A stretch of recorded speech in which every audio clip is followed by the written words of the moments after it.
Hello, my name is James, and today, on behalf of GameGuides.com, I'm going to talk to you about creating sprite monuments in Minecraft. And to demonstrate, I'll be creating the original sprite of Super Mario. The key differences between building in survival mode as opposed to creative is that in survival you have to source your own blocks and you can't fly. So let's start by looking at blocks. The important thing is to look at your sprite and decide what colour blocks you need. Whilst some can be sourced from natural materials, such as I'm using dirt for the brownie colours on Mario, you will more than likely need to use dyed wool because there is quite a variety of more outlandish colours which are sourced from dyed wool. So you can use things such as dandelion yellows to make yellow wool and rose reds to make red wool. Some dyes are more complicated, but you can get all sorts of colours such as purples, blues, any sort of colour that you think might be hard to source from natural rock. Do look at dyes, do consider them because chances are that's where your answer lies.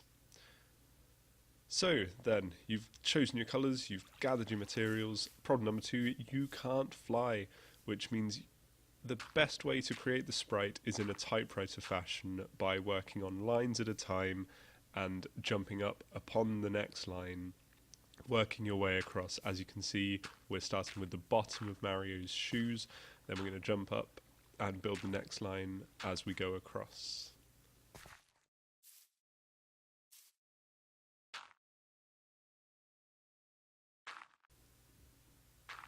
While doing this, a thing to bear in mind is that you will need to get down to the ground sooner or later, so you will want to build an extra tower to go with your sprite building. This tower can be made out of whatever you want. Try and choose a material that you're not using for the build, because that way it's easier to know what's your tower and obviously what's your sprite aside from being offset from each other. The tower will simply let you dig straight down to the ground later.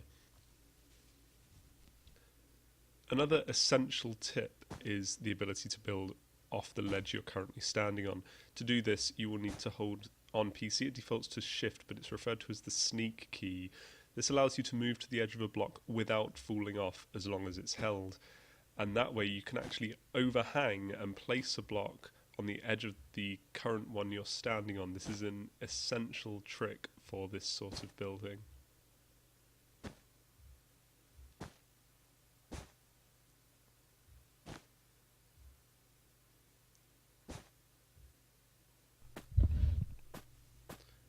We are going to slightly speed up our footage now, as it is just simply a case of using the tricks that we discussed, so edge hangs and keeping your scaffolding block high, and just be careful, keep checking your sprite as well. That is an invaluable piece of advice. Keep looking back at your sprite and make sure you are working correctly. Be careful and you should be fine. If nothing else, you should be holding the sneak key at all times, just to make sure you don't fall off.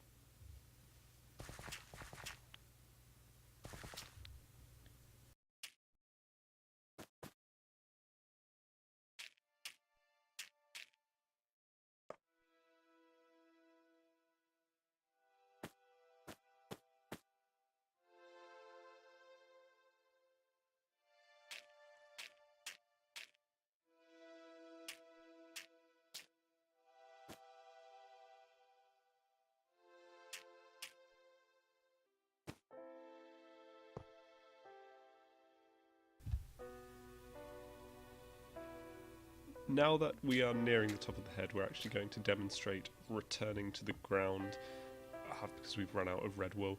Simply hop onto the top of your scaffold pillar, and then you'll want to use your pickaxe, or if you're using dirt, you want to use your shovel, and then just bash your way to the ground. This way you'll return to the ground safely and be unharmed.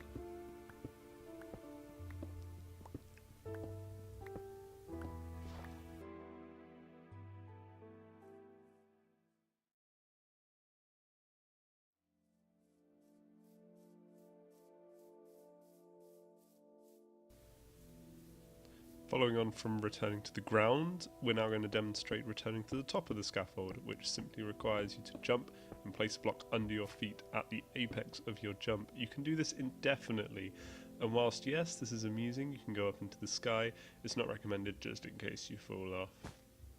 That's a bit nasty. So once you get up to the top of the scaffold, simply continue building. Considering there's no particular new mechanics left to display, we're simply going to speed up the rest of the build process so that you can see the finished article.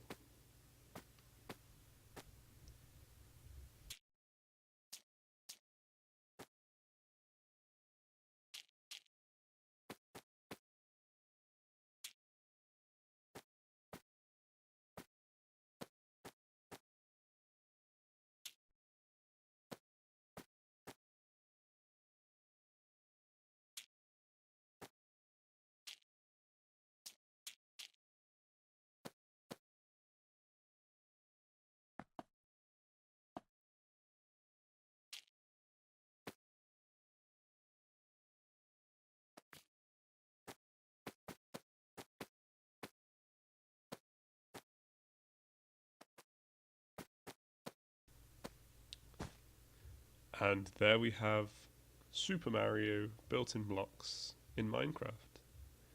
Now just a case of returning to the ground and appreciating your work.